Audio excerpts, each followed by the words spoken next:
अस्सलाम वालेकुम friends, welcome to popular TV. दोस्तों, आज हम बात करेंगे फ़िरौन की लाश और फ़िरौन की लाश पर तहकीक करने वाले एक ऐसे साइंसदान की जिसने बाद में इस्लाम कबूल कर लिया। आज से कमोबेश 3500 साल कबल मिस्र में फ़िरौन ने बनी इसराइल को अपना गुलाम बना लिया था। जब हज़रत मूसा अलैहिस्सलाम बनी इसराइल को फ़िरौन से निजात दिलाने के लिए मिस्र से निकले तो फ़िरौन इंतहाई तकब्बुर से बनी इसराइल के ताक़ुब में अपनी अजीम फ़ौज के साथ रवाना हुआ।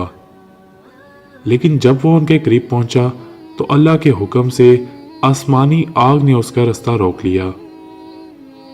उस वक्त हज़रत मूसा ने अपना असा समंदर में मारा तो बहरे खुर्जन 2 हिस्सों में तकसीम हो गया और लाखों की तादाद में बनी इसराइली समंदर के दरमियान बनने वाले इस अजीम रास्ते से गुजर गए। और जब फ़िरौन की फ़ौजों ने इस खुश्क रास्ते से गुजरना चाहा तो अल्लाह ताला ने समंदर को आपस में मिलाकर उनको गर्क कर दिया। 1898 में मिस्र की मशहूर किंग वैली दरियाफ्त हुई। यहाँ मुख्तलिफ मकबरों में कई वक्त के बादशाहों की हनूज शुदा लाशें दरियाफ्त हुई। इस दरियाफ्त के कई साल बाद 1981 में जब फ़िरौन की मम्मी ख़राब होने लगी तो उस वक्त की हुकूमत ने फ्रांस से दरख्वास्त की कि वो फ़िरौन की मम्मी को ना सिर्फ ख़राब होने से महफूज करे बल्कि उसकी मौत की असल वजह भी मालूम करे। इसके बाद फ़िरौन की मम्मी को माहिर डॉक्टरों के सुपुर्द कर दिया गया, जिसके सरबराह मोरिस बुखाइल डॉक्टर थे। मम्मी के माइक्रोस्कोपिक टेस्ट से मालूम हुआ कि फ़िरौन की लाश पर समंदरी नमक के ज़र्रात मौजूद हैं, जो इस बात का वाज़ेह सबूत था कि फ़िरौन समंदर में डूब कर मरा था। इसके फौरन बाद इसकी लाश को समंदर से निकाल कर हनूद कर दिया गया था। जब डॉक्टर मोरिस बुखाइल अपनी आखिरी रिपोर्ट्स मुरतब कर रहे थे तो उनको बताया गया कि मुसलमानों की मुकद्दस किताब कुरान मजीद में लिखा हुआ है कि अल्लाह ने फ़िरौन को गर्क करके उसकी लाश इबरत के लिए महफूज कर दी थी। ये सुनकर डॉक्टर मोरिस बुखाइल इस कदर हैरान हुए कि हकीकत हाल जानने के लिए मिस्र रवाना हुए।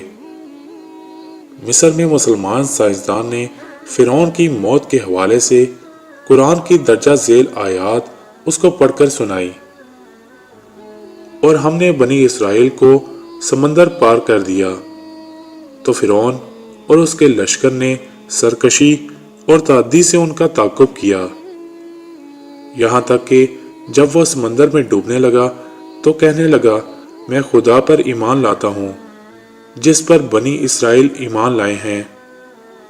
अल्लाह ने फरमाया, तू अब ईमान लाता है, हालांकि पहले तू नाफरमानी करता रहा और मुफासिद बना रहा। तो आज हम तेरे बदन को समंदर से निकाल कर महफूज कर लेंगे ताकि तू बाद के लोगों के लिए इबरत बन जाए। इन आयात को सुनकर इंतहाई हैरत के आलम में डॉक्टर मोरिस बुखाइल कहने लगे, कुरान का नज़ूल फ़िरौन की मौत के 2000 साल बाद हुआ और उस वक्त और आज तक कोई फ़िरौन की मम्मी के बारे में नहीं जानता था। लेकिन कुरान मजीद ने इसके बारे में जो पेशन गोई की थी वो आज 1400 साल बाद फ्रांस के मम्मी के माइक्रोस्कोपिक टेस्टों से सच साबित हो गई। तो भाइयों, ऐसा कुरान किसी इंसान का कलाम हो ही नहीं सकता। यकीनन ये इस्लाह का कलाम है। ये कहकर बड़े मजमे में डॉक्टर मोरिस बुखाइल ने अपने मुसलमान होने का ऐलान किया। ये वही डॉक्टर मोरिस बुखाइल हैं जिनकी मशहूर ज़माना किताब कुरान, बाइबल और साइंस आज पूरी दुनिया में तहलका मचा रखा है। इस किताब ने इसके बाद कई साल डॉक्टर मोरिस बुखाइल कुरान और साइंस पर रिसर्च करते रहे और इसके बाद कुरान पाक की मदद से साइंस से मुतालिक ऐसी ऐसी किताबें लिखी जिन्होंने दुनिया भर में धूम मचा दी। अगर आपको लगता है कि ये बातें लोगों तक पहुंचनी चाहिए तो इस वीडियो को ज़्यादा से ज़्यादा शेयर करें। आपसे मुलाकात होगी मेरी अगली वीडियो में। तब तक के लिए अपना और अपनी फैमिली का बहुत बहुत ख्याल रखिएगा। अल्लाह हाफिज़। सब्सक्राइब करें पॉपुलर टीवी को और प्रेस करें इस बेल आइकन को ताकि आपको मिल सके हमारी लेटेस्ट वीडियो सबसे पहले।